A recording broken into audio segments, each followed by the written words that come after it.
नमस्ते।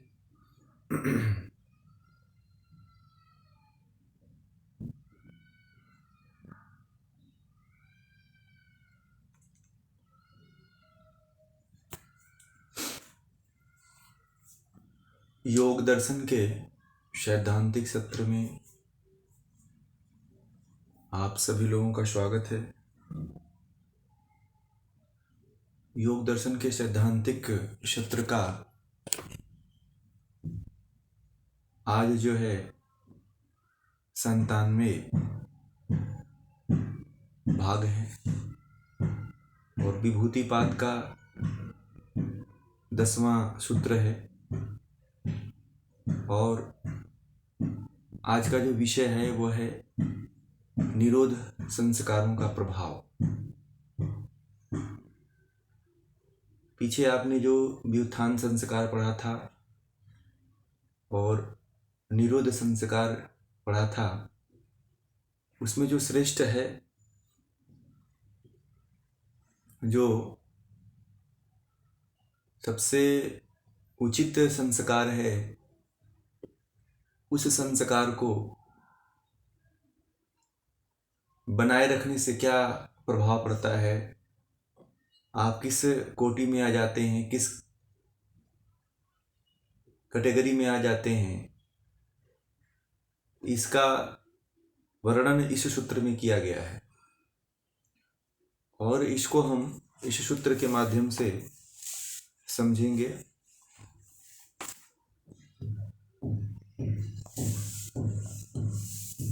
ये सूत्र है 10वां, तस्य प्रशांत वाहिता संस्कारात्।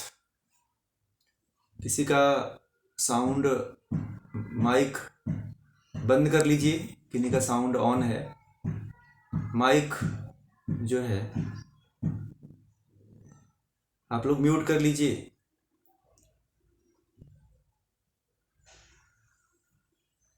नेहा जी हैं, अपना माइक म्यूट करिए।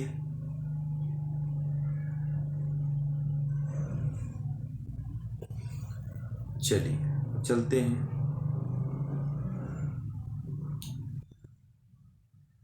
तस्य, इस सूत्र का अर्थ लेते हैं, शब्दार्थ।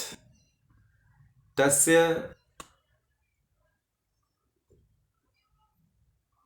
एक मिनट, ये इनका सुनाई नहीं दे रहा है, इनको कुछ करना पड़ेगा। प्रणाम प्रणाम। नेहा जी, आप ये अपना माइक कृपया बंद करें। हाँ चलिए, धन्यवाद, बहुत बहुत धन्यवाद। तस्य, इस सूत्र का जो पहला शब्द है तस्य, तस्य का पर्याय है उस निरुद्ध चित्त की, जो अवरुद्ध हो चुका है, जिसको रोक दिया गया है विषयों से, वृत्तियों से, उस चित्त की बात कह रहे हैं। प्रशांत वाहिता, एक शब्द, दूसरा जो शब्द है प्रशांत वाहिता। प्रशांत वाहिता का तात्पर्य यहाँ पे महर्षि पतंजलि ने बताया, लगातार शांत स्वरूप स्थिति, लगातार जो बनी रहती है, एक रस में जो बहता रहता है। एक तरह से प्रशांत वाहिता का जो तात्पर्य होता है वह एक रस में जो बहते रहता है, उसी को प्रशांत वाहिता के नाम से संबोधित किए हुए हैं। और संस्कारात्, संस्कारात् मतलब निरोध संस्कारों के प्रभाव से, जो आपने जिन संस्कारों को रोका हुआ है, जिनका संस्कारों को निरोध किया हुआ है, उन संस्कारों का क्या प्रभाव पड़ता है, उसी के बारे में, उसी इसका तात्पर्य वही है। अब इसके पूरे अर्थ को हम एक साथ लेकर के समझें तो पूरा ये सूत्र का अर्थ हमें स्पष्ट हो जाएगा। अब इसमें महर्षि पतंजलि कहते हैं कि निरोध, उस यानी कि निरोध संस्कारों की दृढ़ता, निरोध संस्कारों की दृढ़ता यानी कि प्रबलता, दृढ़ता यानी कि प्रबलता के कारण उस निरुद्ध चित्त की लगातार शांत स्थिति बनी रहती है। उस निरुद्ध, जो रुका हुआ, जो अवरोध किया हुआ चित्त है, उसकी जो चित्त की जो लगातार जो शांत स्थिति है, वह जो स्थिति है वह एकदम शांत बनी रहती है। इधर उधर जैसे सागर या फिर कोई रुका हुआ तालाब हो, उस तालाब के पानी को देखिएगा तो एकदम स्थिर रहता है तालाब का पानी, वो इधर उधर हिलता डुलता नहीं है, उसमें लहरें नहीं उठती। तो उस तरह से जब निरुद्धावस्था को चित्त प्राप्त हो जाता है तो एक रस में शांत रहता है। फिर कहते हैं कि और उसमें क्या होता है कि जब व्युत्थान संस्कार उभरते हैं तब चित्त की वह शांत स्थिति को भंग कर देते हैं। ये तो सभी को पता है कि जब व्युत्थान संस्कार उठेंगे तो जो चित्त की प्रशांत स्थिति है उसको अशांत कर देंगे, स्थिति को भंग कर देते हैं, शांति को भंग कर देते हैं। और वही चित्त की व्युत्थान, उसी को जो है चित्त का व्युत्थान परिणाम, चित्त का व्युत्थान जो है परिणाम का कहा जाता है उसी को। यानी कि व्युत्थान परिणाम के विरुद्ध में आ गया चित्त, उसका पालन उसको आने नहीं दिया, निरुद्ध अवस्था को प्राप्त कर लेता है। जब व्युत्थान संस्कारों को जब कोई साधक या कोई योगी दबा देता है तो जो निरुद्ध जो निरोध किए हुए जो संस्कार हैं, जो निरोध संस्कार है वह एक रस बना रहता है और उसमें इतना आनंद आता है, उसमें इतने आनंद की अनुभूति होती है जिसको योगियों ने वर्णन किया हुआ है कि एक रस बना रहता है। हर कोई चाहता है कि हम एक रस में बने रहें, परंतु कहाँ हो पाता है। हर कोई चाहता है कि हम एक ही स्थिति में बने रहें। हर व्यक्ति कंफर्ट जोन, आराम सहजता की स्थिति ढूंढ रहा है। हर व्यक्ति इसी में जीना चाहता है। और ये जिसमें जो मनुष्य जिस स्थिति में कंफर्ट जोन में जीना चाहता है, आरामदायक स्थिति में जीना चाहता है, वह आरामदायक स्थिति से भी कुछ, इससे भी उत्कृष्ट जो है स्थिति जो है निरुद्ध अवस्था को प्राप्त करने के बाद होती है। निरुद्ध अवस्था का प्रभाव जब योगी को, साधक को पड़ता है तो वो अवस्था कैसी कल्पना करेंगे आपकी, वो अवस्था कैसी होगी आपको एक झलक दे देते हैं। जैसे हर कोई व्यक्ति ये चाहता है कि मेरे पास अच्छी नौकरी हो, सैलरी भी बहुत मोटी आती हो, बंगले हो, गाड़ियां हों, नौकर चाकर हों, सारी व्यवस्थाएं हों और वो सब कुछ मिलती रहे। अब इसके आगे उसको कुछ नहीं चाहिए। उसको कहा जाता है कि चलो तुम ये कर लो, वो कर लो, तो फिर कहता अरे नहीं, कौन इसमें झंझट मोलेगा, कौन इसमें इधर उधर जाएगा, इसमें जाने की आवश्यकता नहीं है। या फिर कोई नौकरी पेशे वाला व्यक्ति है तो वो नौकरी को नहीं छोड़ना चाहता है, भले से उसमें आप 10,000 रुपया महीने कमाता है, कहता है कि नहीं वही ठीक है, कहाँ जाओगे झंझट करने। तो ये है कंफर्ट जोन, आरामदायक स्थिति ये है। आराम की जो सहजता की जो प्रवृत्ति बनी हुई है वह है, तो उसमें ही वो संतुष्ट अपने आप को मानता है। कहता है कि नहीं बस झंझट पालने से, यहाँ वहाँ जाने से, इतना अधिक पैसा कमाने से कोई फायदा नहीं है। कौन बेकार की झंझट पालेगा, कौन यहाँ वहाँ धक्के खाएगा। ये 10,000 रुपये नौकरी में मिल रहा है वो बहुत अच्छा है। और इसी 10,000 की नौकरी को बनाए रखने के लिए अपने पूरे जीवन को और चारों तरफ से सिक्योरिटी और चारों तरफ से सहजता महसूस करता है। ऐसे ही कंफर्ट जोन है। कंफर्ट जोन में कोई व्यक्ति एक ही स्थिति में जी रहा है, उसे कहा जाए कि तुम इस स्थिति में जियो, तो वो कहता है कि ये हमारे अनुकूल बातें नहीं है, ये मुझसे नहीं हो पाएगा। ऐसी बातें लोग बोलते हैं। तो वो जो सहजता की स्थिति है, कंफर्ट जोन की जो स्थिति लोग करते हैं और उससे नहीं निकलना चाहते हैं, वैसे ही जो निरुद्ध संस्कार है उसको प्राप्त होने के बाद जो है व्यक्ति जो है फिर उससे नहीं निकलने का प्रयास करता है। जब योगी, उसमें तो योगी ही पहुंचता है, फिर एक रस बना रहता है। वो जो संस्कार जब वो अपने अंदर जागृत कर लेता है तो उन्हीं संस्कारों में वो बने रहना चाहता है। फिर उन संस्कारों से वो निकलने के लिए कभी सोचता ही नहीं है, क्योंकि वही संस्कार जो उसका लक्ष्य था वो लक्ष्य पूरा कर दिया। तो ये है निरुद्ध संस्कार को एक छोटा सा मैंने आपको समझाने का एक प्रयास किया। अभी देखिए, ये व्यास जी ने भी इस सूत्र में जो है निरोध परिणाम वाले चित्त की क्या स्थिति होती है, जब चित्त को निरोध कर दिया जाता है, जब चित्त को चारों तरफ से विषयों से बांध दिया जाता है, रोक दिया जाता है, चित्त की वृत्तियों का पूरी तरह से निरोध कर दिया जाता है, तो निरोध करने के बाद जो संस्कार बनते हैं और उन संस्कारों का क्या प्रभाव पड़ता है, उसी के बारे में व्यास जी भी ये कह रहे हैं। वो कह रहे हैं कि निरोध संस्कारों का अधिक अभ्यास करने से, लगातार अभ्यास करने से जो प्रशांत वाहिता, इसमें एक शब्द आया है प्रशांत वाहिता। प्रशांत वाहिता एक प्रचलित शब्द है योग की भाषा का, योग के विषय का। ये बहुत प्रचलित भाषा है प्रशांत वाहिता। हर कोई चाहता है कि मैं प्रशांत स्थिति को प्राप्त हो जाऊं। लोग शांत नहीं हो पाते हैं तो अपने बच्चों का नाम रखते हैं प्रशांत, कि कम से कम चलो नाम बुला लेंगे तो शांति मिल जाएगी।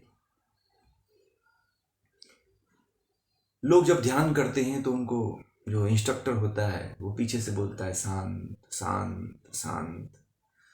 ध्यान में पूरे 1 घंटे के ध्यान में कम से कम 20 से 30 बार शांत शांत शांत बोलता है वो। और इसका प्रभाव ऐसा होता है कि मन पे बार बार पढ़ने से जो है, जो साधक होता है, जो करने वाला साधक होता है, उसके मन पे ऐसा छाप पड़ता है कि धीरे धीरे बोला उसको महसूस ये होता है कि मैं शांत हो रहा हूँ या मैं शांत हो गया हूँ। वह ऐसा सोचता है परंतु होता नहीं। वह किसी दूसरे के द्वारा भेजा हुआ मैसेज होता है, परंतु उसके अंदर तो अशांति है, कभी उस शांत वाले शब्द को एक्सेप्ट नहीं करती है, क्योंकि भीतर से वो शांत होता ही नहीं है। बाहर से इंस्ट्रक्ट किया जाता है शांत शांत, तो उसको कभी पल्ले ही नहीं पड़ता है। कुछ पल के लिए तो करता है, सुनता है, परंतु जाकर के वो लौट आती है। वो आवाज जो है जाती तो है, फिर लौट के चली जाती है, क्योंकि उसको एक्सेप्ट करने वाला तैयार नहीं होता है। और इसीलिए जो बोलने वाला, इंस्ट्रक्ट करने वाला होता है, वो बार बार बोलता है कि शांत चित्त करो, अपने आप को मन शांत करो, शरीर को एकाग्र करो, तमाम तरह का इंस्ट्रक्शन देता रहता है सामने वाला, परंतु वो ऐसा होता नहीं है। क्योंकि उसको एक्सेप्ट अगर कर लेता ना जो करने वाला है, तो फिर बोलने वाले को उतना नहीं बोलना पड़ता है, क्योंकि वो भी समझ जाता है कि जो मैं संदेश भेजा वो संदेश को एक्सेप्ट कर लिया। व्हाट्सएप पे एक मैसेज भेजते हैं तो एक राइट का क्लिक होता है, जब तक कोई उसे एक्सेप्ट नहीं करता है, जब तक दूसरा कोई जब 2 राइट का जो सिंबल है वो जब तक क्लिक नहीं होता है, दिखाई नहीं देता है ग्रीन रूप में, तब तक नहीं हमें पता चलता है कि उसके पास मैसेज पहुंचा कि नहीं पहुंचा। उसने पहुंचा तो, मगर उसने एक्सेप्ट किया कि नहीं एक्सेप्ट किया। जब व्हाट्सएप पे आप देख लेते हैं कि हमारे मैसेज को कोई एक्सेप्ट किया कि नहीं किया, तो ऐसे ही जो है जब आप किसी को इंस्ट्रक्ट करते हैं, ध्यान करवाते हैं, तो उस समय भी ये जांचें कि क्या ये जो मैं बोल रहा हूँ वह इसको एक्सेप्ट कर रहा है कि नहीं कर रहा है। जब एक्सेप्ट करेगा तो फिर उसकी प्रतिक्रिया अलग होगी, ग्रीन लाइन जो है जलेगी, ग्रीन सिग्नल जलेगा। तो ये है, वो कहते हैं कि इसके अभ्यास करने से जो है प्रशांत वाहिता जो स्थिति है वो योगी को प्राप्त हो जाती है, वो साधक को प्राप्त हो जाती है। अर्थात जो योगी की स्थिति होती है एकदम प्रशांत चित्त, जब उस मैसेज को वो एक्सेप्ट कर लेता है तो एकदम शांत हो जाता है। कोई इंस्ट्रक्टर देता है, कोई इंस्ट्रक्ट कर रहा है किसी को, कोई किसी को निर्देश दे रहा है कि तुम ऐसे ध्यान करो, इस तरह से योग निद्रा करो, शांत हो जाओ, एकाग्रचित हो जाओ, और आपके दिए हुए संदेश को एक्सेप्ट कर लेता है तो वो गहरी शांति में चला जाता है। ऐसे ही वो कह रहे हैं कि जब प्रशांत वाहिता को जब अपना लेता है, जब प्रशांत वाहिता उसके भीतर, योगी के भीतर सतत अभ्यास से चली आती है, तो वह जो उसका जो चित्त होता है एकदम शांत हो जाता है। ऐसे ही ध्यान करते हुए होता है कि जब कोई साधक ध्यान करता है और जब निर्देश देने वाला व्यक्ति सही तरीके से निर्देश देता है, तो वह उसके निर्देश को इतनी तल्लीनता के साथ एक्सेप्ट करता है कि वो जैसा निर्देश देता है वह वैसा ही पालन करता है। और उसको एक्सेप्ट भी करता है। क्यों क्यों करता है? वो सतत अभ्यास से, बिना अभ्यास के कोई चाहे कि इसको हम एक्सेप्ट कर लें और शांत हो जाएं तो ये मुश्किल है। प्रशांत वाहिता का सतत अभ्यास करना पड़ता है, निरोध संस्कारों को जागृत करना पड़ता है।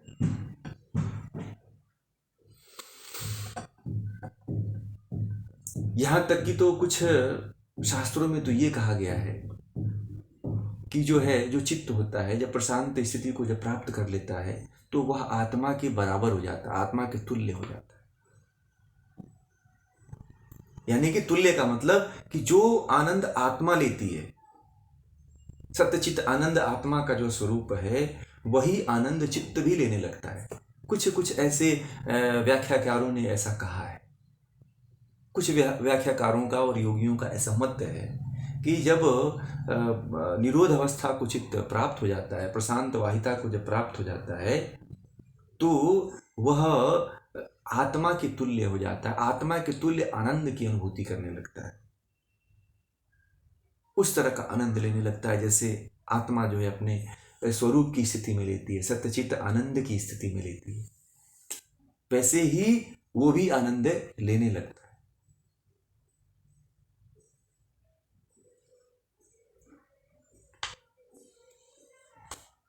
अब हमें ये बात जब समझ में आ जाती है कि सारा जो है चित्त से ही शुरू हो रहा है और चित्त ही हमें गर्त में भी लेके जाता है, चित्त जो है हमें समाधि में भी लेके जाता है, तो चित्त पे हमें लग करके सतत अभ्यास करना चाहिए। इन जो निरोध संस्कार हैं उनको जागृत करना चाहिए, और जो व्युत्थान संस्कार है उनको हटाना चाहिए, उनको निकालने का प्रयास करना चाहिए।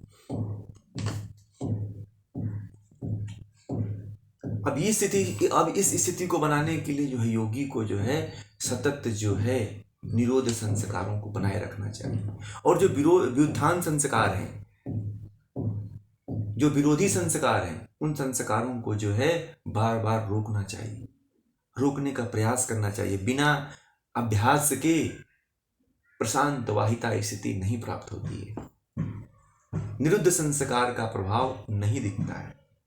ये कैसे संभव है? बार बार आपको सतत अभ्यास करना पड़ेगा, निरंतर अभ्यास करना पड़ेगा, और एक ही रस में बहना पड़ेगा। बार बार आप अपने रस को बदल देंगे, बार बार, जैसे मैंने रस के बारे में बताया था कि दिन भर में 24 घंटे में व्यक्ति के अंदर 10 तरह के रस उत्पन्न हो जाते हैं। कभी हंस लेता है, कभी रो लेता है, कभी भयभीत हो जाता है, कभी उसको करुणा दया आ जाती है। तो जितने भी 10 प्रकार के रस उस दिन बताए थे, वो सभी भावों को उत्पन्न कर लेता है एक दिन में। तो सभी भावों को जब उत्पन्न कर लेता है तो वह उसका चित्त उतने ही अवस्थाओं में विचलित होता है। जब एक रस में बहता है, किसी भी एक रस में, तो उस रस को वो प्राप्त होता है। हर रसों में बहने वाला व्यक्ति की चंचलता तो नहीं रहेगी ना, रह ही नहीं सकती है।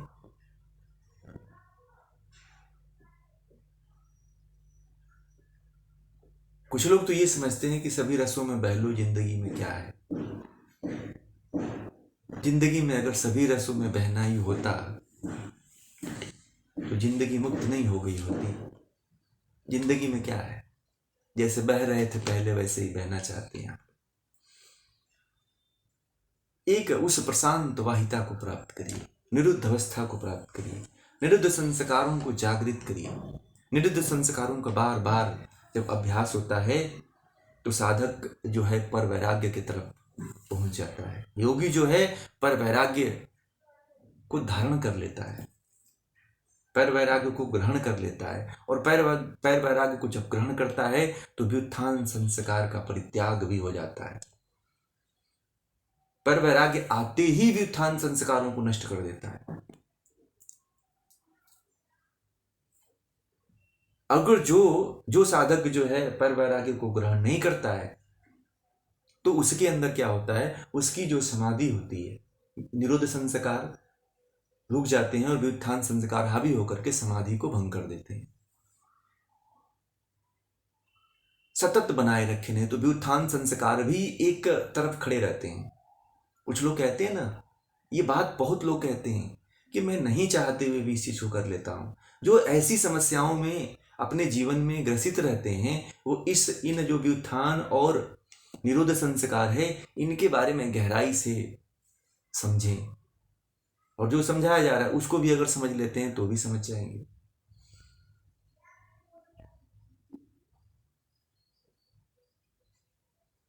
आजकल बड़ी ऐसी स्थिति देखने को मिलती है।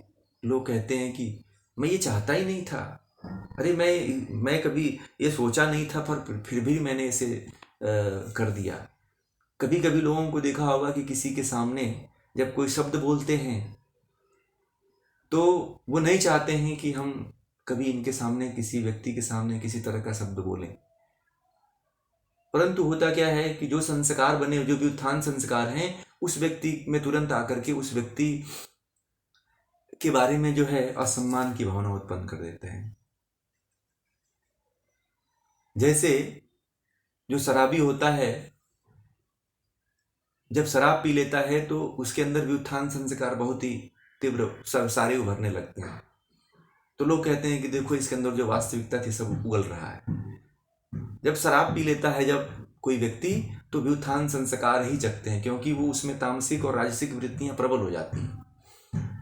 और वह जो है व्युत्थान संस्कारों में जितनी भी गंदी बातें हैं किसी व्यक्ति के प्रति वो सोच रखा था, किसी व्यक्ति के प्रति कभी उसके अंदर ये संस्कार आए थे, किसी के व्यक्ति के बारे में उसने ऐसा सोचा था, वो सारा का सारा जैसे ही गुणों के संपर्क में आता है उन सारी बातों को उगल देता है, या जिस व्यक्ति को वो देखता है उस व्यक्ति को गाली देने लगता है, उस व्यक्ति के बारे में उल्टा सीधा कहने लगता है। या कभी कभी ऐसा देखा जाता है कि जो शराब के नशे में होता है, जो नशे में अन्य शराब हो या अन्य जो नशे होते हैं, चरस है भी, अफीम है जो आजकल बड़ा प्रचलित हो रहा है, अफीम गांजा है, तो ये बड़ा प्रचलित हो रहा है, तो इसको भी जो है पीने के बाद जो है व्यक्ति तमाम तरह के गलत कार्यों को करता है। क्यों? वो व्युत्थान संस्कारों के जागृत होने के बाद। व्युत्थान संस्कार में ही व्यक्ति जो है किसी को, किसी के प्रति, किसी व्यक्ति का अपमान कर देता है, किसी व्यक्ति के प्रति असम्मान की बातें कह देता है। और व्युत्थान संस्कार में जब राजसिक संस्कार जब जगते हैं तो व्यक्ति के अंदर अहंकार और अपने आप को वर्चस्व देने के लिए वह दूसरे का सम्मान भी भूल जाता है, दूसरे का सम्मान करना भी भूल जाता है, और दूसरे के साथ जो है असम्मान का विचार और भावना व्यक्त करता है, प्रकट करता है। आपके आसपास बहुत लोग ऐसे होंगे जो आपके सामने तो बहुत अच्छी बातें करते हैं, कहते हैं कि ये बहुत अच्छे हैं, ये बहुत अच्छा है, और जैसे दूसरे व्यक्ति के पास जाता है आपकी बुराई करने लगता है, बोलता है ये तो ऐसा है, ये बहुत बेकार आदमी है, ऐसे इसने बोल दिया था, ये ऐसा है, ये अच्छा आदमी नहीं है। फिर उसको तरह तरह की गालियां देने लगता है, फिर सामने आता है जैसे ही मुंह मीठा करके बातें करने लगता है। और वो चीज कब जगते हैं? जब व्युत्थान संस्कार जब मौका पाता है ना, तो उसकी पोल खोल के रख देता है। व्युत्थान संस्कार किसी का है नहीं। आप लोगों को ये भी बता दूं, व्युत्थान, आप किसी के प्रति गलत सोचते हो और ये सोचो कि आप वो दबा के रख लोगे तो आपकी भूल है। बहुत लोग ये हैं जो गलत कार्य करते हैं और सोचते हैं कि ये तो मैं ही जानता हूं, कोई नहीं जानता है, परंतु व्युत्थान संस्कार बैठा हुआ है आपके अंदर, आपको नहीं पता है। व्युत्थान संस्कार बैठा हुआ है और वो कहता है तू दुनिया को धोखा दे रहा है, मगर मैं देने नहीं दूंगा। और वह एक दिन ऐसा समय आता है जब स्वयं की पोल खोल देता है, कहता है कि नहीं, ऐसे किया था। मैं एक व्यक्ति से बात कर रहा था और मैं एक व्यक्ति से पूछा कि इस व्यक्ति, आप इस चीज को जानते हैं क्या? तो बोला कि नहीं, ये तो मेरे पास संपर्क ही नहीं है इसका, मैं इस चीज को जानता नहीं हूं। मैं भी वहीं खड़ा था, चुपचाप सुन रहा था, तब तक एक दूसरा व्यक्ति उस व्यक्ति के सामने आ गया। तो उस व्यक्ति के सामने कहता है कि मैं तो इसको जानता हूँ, ये मैं उसके यहाँ गया था, मैं मिला था, तो और फिर जब मैं उसके तरफ ये बात बोला, मैं तुरंत देखा तो वो अपनी बातें बदल करके दूसरी बातें करने लगा। ये व्युत्थान संस्कार है। लोग कितना भी छिपाएं निकल के बाहर आ ही जाता है। इसलिए किसी व्यक्ति के प्रति आप बुरी दृष्टि रखते हैं और बुरे विचार रखते हैं तो वो उभर करके सामने आ जाता है। जैसे एक उदाहरण दूं, आजकल लोग मोबाइल पे, एंड्रॉयड मोबाइल सबके पास है, सभी के पास है, और सभी लोग जो है, सभी लोगों का पर्सनल मोबाइल भी है, और सभी लोग तरह तरह की वीडियो, तरह तरह के जो फोटो भी खींच लेते हैं, उनको पता नहीं होता है। फोटो खींच लेते हैं और तुरंत उसको डिलीट कर देते हैं। अपनी पर्सनल फोटो भी खींच लेते हैं, डिलीट कर देते हैं। डिलीट करते तो हैं उनके मोबाइल से, परंतु गूगल क्या करता है, उसको सेव कर लेता है। एक लड़का था, अभी जल्दी ही आया था न्यूज में, वह गलत प्रवृत्तियों में फंसा हुआ था, अपने माँ बाप का मोबाइल ले करके, और वह यही सब गंदी चीजें देखा करता था और डिलीट कर देता था। एक दिन संयोग से किसी व्यक्ति ने कुछ ऐसे ऐप्स होते हैं, डाल करके जब गूगल पे फोटो और वीडियो सर्च किया तो जितना उसने करके अपना एक्टिविटी डिलीट किया था, सारा का सारा ओपन हो गया। तो सामने आया कि देखो तुम्हारा लड़का यही करता है, इसीलिए नहीं पढ़ता है। तुम कहते हो कि हमारा लड़का पढ़ता नहीं है, देखो इसलिए नहीं पढ़ता है कि ये सारी चीजें उसमें देखा। जब उसके माँ बाप ने देखा तो सिर पे हाथ रख करके बैठ गए, कहे कि मैंने तो कभी सोचा ही नहीं था इसके बारे में, ये लड़का कभी ऐसा कर सकता है। वैसे ही व्युत्थान संस्कार, जैसे गूगल सारी चीज, आपके सारी पर्सनल चीजों को छिपा करके रखती है, वैसे ही व्युत्थान संस्कार आपके विचारों को छिपा के रखता है, आपकी एक्टिविटी को छिपा के रखता है, वह प्रकट कर देता है। ये मत आप समझिए कि मैं कोई गलत कार्य करके उसको छिपा लूंगा, आप कभी नहीं छिपा पाओगे। दुनिया की कोई ऐसी ताकत नहीं है जो उसको छिपा कर रख दे, प्रकट हो ही जाता है, आज नहीं तो कल प्रकट हो ही जाता है। अगर वैचारिक आपने कोई ऐसा कार्य किया है जो किसी के लिए उपयुक्त नहीं है, या फिर वाणी के रूप में किया है, किसी को अपशब्द कहे हैं, तो वो भी रिकॉर्ड होकर के वापस आता है। या शारीरिक रूप से किसी के प्रति आपने व्यक्तिगत रूप से कुछ ऐसा कार्य किया है, तो वो भी एक्टिविटी कभी ना कभी व्युत्थान संस्कार के द्वारा लौट करके पूरी दुनिया के सामने आ जाती है। इसीलिए तो कुछ कवियों ने ऐसी बातें कही है कि सच्चाई छुपती नहीं है। आदमी कितना भी बनावट कर ले, बनावटी अपना रूप धारण कर ले, अपना चरित्र धारण कर ले, व्यवहार करना शुरू कर दे, परंतु सच्चाई नहीं छुपती है, व्युत्थान संस्कार के कारण वो झलक ही जाती है। आप अपने आप को छिपाने का प्रयास करते हो, मगर आपके अंदर एक ऐसा दर्पण है जो आपको जगा देता है। व्युत्थान संस्कार की भी इसमें गलती नहीं है। ये संस्कार भी, जो व्युत्थान और निरुद्ध जो संस्कार हैं, ये दोनों का होना जरूरी है। मैं तो कहता हूं, मैं जब इसको अध्ययन करता हूं तो मुझे लगता है कि जो महर्षि पतंजलि ने जो बात कही है, अगर व्युत्थान संस्कार नहीं होता तो निरुद्ध अवस्था को व्यक्ति पूर्ण रूप से नहीं प्राप्त कर पाता। बिना व्युत्थान संस्कार के व्यक्ति सुधरता ही नहीं। वो तो अकेले में होता है तो ऐसी ऐसी क्रियाएं करता है जिसकी आप कल्पना नहीं करते।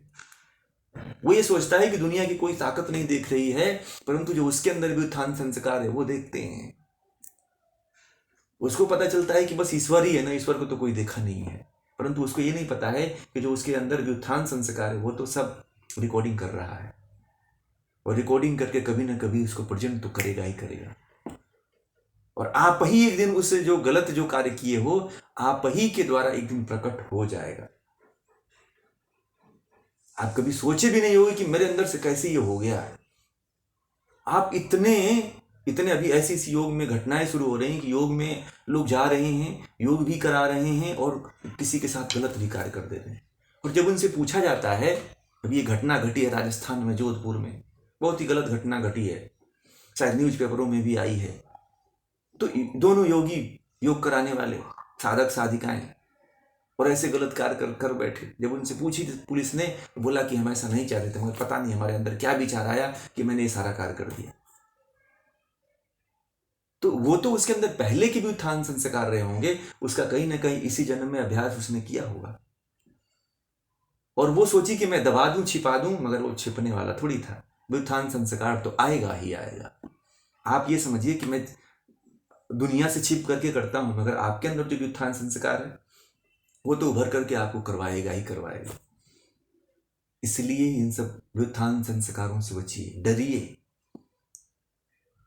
आप भगवान को तो नहीं, भगवान पे तो सोचते हो कि भगवान पता नहीं देखेगा कि नहीं देखेगा, भगवान पता नहीं दर्शन देगा कि नहीं देगा, भगवान पता नहीं देख रहा है कि नहीं देख रहा है, मगर व्युत्थान संस्कार भी ईश्वर से ही प्रेरित होता है और वो उभर करके सामने आ जाता है। एक शराबी ही से केवल नहीं आता है। लोग कहते हैं कि शराब पी लेता है व्यक्ति तो जो उसके अंदर की बात होती है वो बाहर कर देता है। सभी नशे में है। हर व्यक्ति दुनिया में, हर जितने भी संसार में लोग हैं, कोई ना कोई नशा करता ही करता है। हर व्यक्ति नशेड़ी है। आप देख लीजिए, कोई ना कोई प्रवृत्ति से फंसा हुआ है व्यक्ति। कोई ना कोई उसको एक कार्य ऐसा होता है जिसमें उसे बड़ा ही प्रिय लगता है। वो क्यों लगता है कि उसे छूट नहीं पाता है, उसको ही अपना स्वरूप मान लेता है। इसीलिए व्युत्थान संस्कारों को आप समझिए। और ये जो बात रही कि आप जो है व्युत्थान संस्कारों को दबाइए, जब तक व्युत्थान संस्कारों को आप नहीं दबाते हैं तब तक जो है आप उस प्रशांत वाहिता जो स्थिति है निरुद्धावस्था की, वो नहीं प्राप्त होती।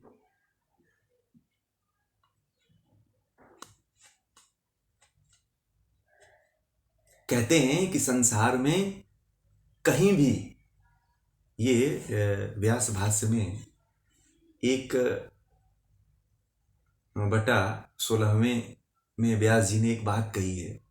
मैंने उसको नोट करके रखा है इसलिए आप लोगों को बताने के लिए। कहते हैं व्यास जी कि संसार में कहीं भी ऐसी अन्य अवस्था नहीं है कि जो इस अवस्था को प्राप्त करके जो योगी होता है, ये जो निरुद्ध अवस्था को प्राप्त करके, यानी कि अर्थात जो प्राप्त, वो ये कहता है कि जो प्राप्त करना था वह प्राप्त कर लिया। निरुद्ध अवस्था को व्युत्थान संस्कार के बारे में कहा गया है, इसमें निरुद्ध अवस्था के बारे में कहा गया है कि जो प्राप्त करना था वह प्राप्त कर लिया है, नष्ट करने योग अब जो क्लेश थे वो नष्ट हो गए। ये किससे होता है? ये जो व्युत्थान संस्कार को नष्ट वही कर सकता है जो सतत अभ्यास करता हो, और जो सतत अभ्यास करके जो नष्ट कर लेता है वो फिर भयभीत नहीं होता है। फिर उसको भय नहीं होता है कि मैंने जो किया है वो कहीं प्रकट ना हो जाए। दुनिया में इसीलिए सभी लोग डरते हैं। देखा होगा, हर आदमी भयभीत होता है कि मुझसे कहीं कोई गलती ना हो जाए। क्यों? क्योंकि वो चोरी छुपे तो कोई ना कोई कार्य करता ही करता है। किसी भी व्यक्ति से देखिए, वो डरता है। कोई कार्य करने से पहले, किसी से बात करने से पहले, किसी से पूछने से पहले, किसी से कहने से पहले, इसीलिए भयभीत होता है। क्यों? क्योंकि वह व्युत्थान संस्कारों को अभ्यास और वैराग्य के द्वारा प्रशांत स्थिति, प्रशांत वाहिता को न प्राप्त करने के कारण जो है इस तरह से वो भयभीत होता है और डरता है। अब जब जो कोई निरुद्ध अवस्था को प्राप्त कर लेता है वह तो चरम स्थिति को प्राप्त कर लेता है। फिर वह यही कहता है कि मुझे कोई दुनिया में ऐसी चीज नहीं है जिसे प्राप्त करना है, अब मुझे जो प्राप्त करना है वो प्राप्त कर लिया, क्योंकि क्लेश हट गए। और जो क्लेश जो थे वो व्युत्थान अवस्था के रूप में वही नष्ट हो गए, और वही नष्ट हो गए तो फिर तो प्रशांत स्थिति में होकर के, निरुद्धावस्था में होकर के समाधि का आनंद लेगा। फिर वो समाधि में रमा करेगा वो।